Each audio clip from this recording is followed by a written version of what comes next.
ভোলার নিত্য পণ্যের বাজারের খবর জানাতে সরাসরি যুক্ত হচ্ছেন সহকর্মী ছোটন সাহা। ছোটন, ভোলার বাজার পরিস্থিতি আমাদেরকে জানাবেন। দরদাম কেমন দেখছেন, কি বলছেন ক্রেতা বিক্রেতারা? ধন্যবাদ ইশরাত। বাজারে যে পরিস্থিতি ছুটির দিনে মানে বলা যায় যে কোনো না কোনো পণ্যের দাম প্রতিদিনই বাড়ছে, অর্থাৎ একই স্থানে কিন্তু কোনো পণ্যের দাম থাকছে না। ক্রেতারা বাজারে এসে হতাশ প্রকাশ করছেন, তারা ক্ষোভ প্রকাশ করছেন। আসলে নিত্য পণ্যের বাজার দর বলতে আজকের বাজারে কিন্তু শসার দাম বেড়েছে 10 টাকা।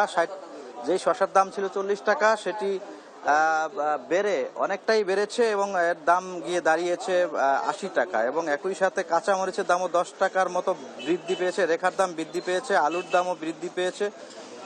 রসুনের দাম কিন্তু 220 টাকা কেজি দরে বিক্রি হচ্ছে। তবে সবচেয়ে যে পণ্যটির দাম বেড়েছে, আদার দাম বেড়েছে। আদা কিন্তু 180 টাকার স্থলে কিন্তু 220 টাকা বেড়েছে। এবং মুদি ব্যবসায়ীরা বলছিল যে এলাচির দাম কিন্তু অত্যাধিক হারে বেড়েছে।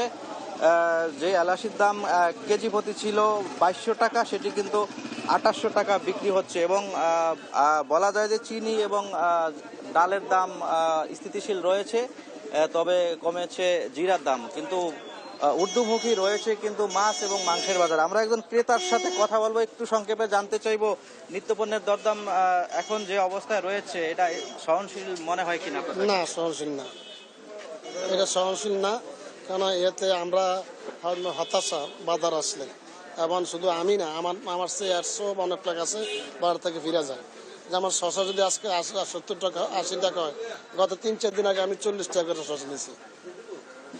আজকে 70 টাকা না কত আমি দেখি নাই, যেটা শুনলাম আর কি। সকল মালই মানে বাজার যখন আর দোকানে ঢুকলি যে উপর থেকেই মালের দাম বেশি, আমরা কি করব? ধন্যবাদ আপনাকে।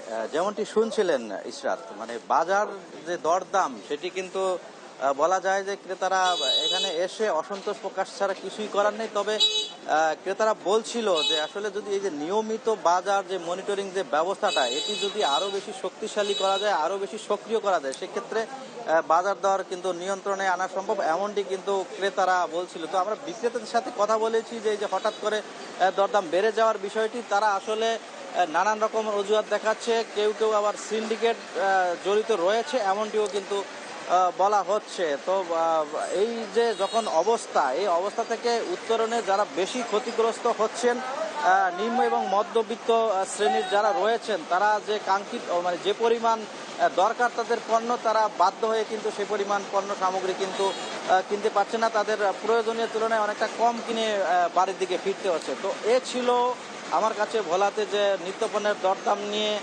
আজকের সর্বশেষ অবস্থা। ফিরে যাচ্ছি স্টুডিওতে ইশরাতের কাছে। ইশরাত। ছোটন, আপনাকে ধন্যবাদ। ভোলার বাজার পরিস্থিতি নিয়ে বলছিলেন সহকর্মী ছোটন সাহা।